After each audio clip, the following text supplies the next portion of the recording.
Welcome to Burning Bright, a weekly audiocast presenting poetry and prose from Passager. In 2008, Passager published a special issue commemorating the 40th anniversary of Dr. Martin Luther King's assassination. One of those pieces was by Tilly Friedenberg. Friedenberg was born in 1922. She started writing poetry in her mid-60s. At age 75, she and her work were honored by the state of Maryland. In a Baltimore Sun article, she said, "I hadn't written a poem since 5th grade. Now I'll be on a platform with the governor and his wife. It's almost unbelievable." Here are excerpts from the essay To My Fellow Poets by Tilly Friedenberg. She published it at age 86. We gathered in Alabama, thousands of us, from many parts of the country.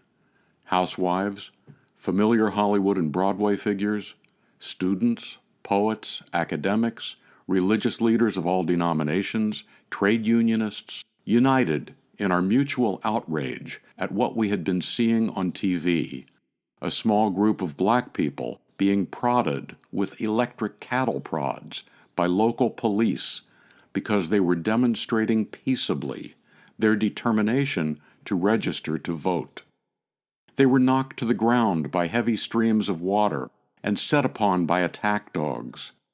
This violence was perpetrated by local officials intent on depriving them of their constitutional right to make choices at the polls, intent on degrading them, on teaching them to stay in their place. We who marched defied them, knowingly risking our lives. 3 student volunteers from other states had already been murdered, their bodies rotting in Alabama ditches as we marched. Martin Luther King was in and out of jail. Rosa Parks, an uppity black woman, refused to move to the back of the bus. We kept marching to Montgomery.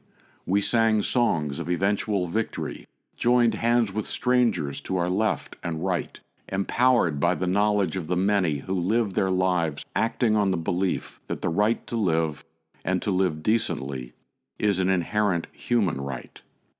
We poets know how poets and writers living under repressive regimes are jailed, sent to labor camps, some murdered outright.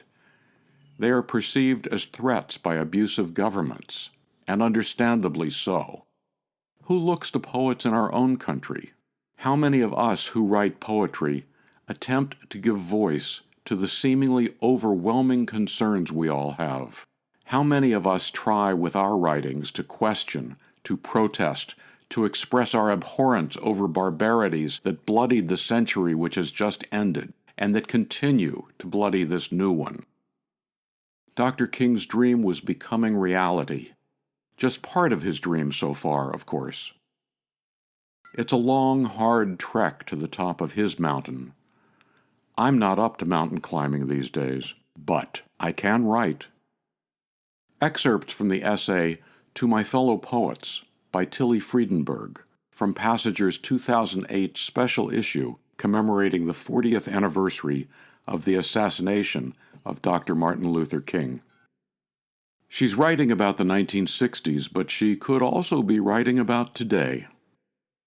To buy a copy of that issue, subscribe to the journal, or learn more about Passager and its commitment to writers over 50, go to PassagerBooks.com. For Kendra, Mary, Christine, and the rest of the staff at Passager, I'm John Shore.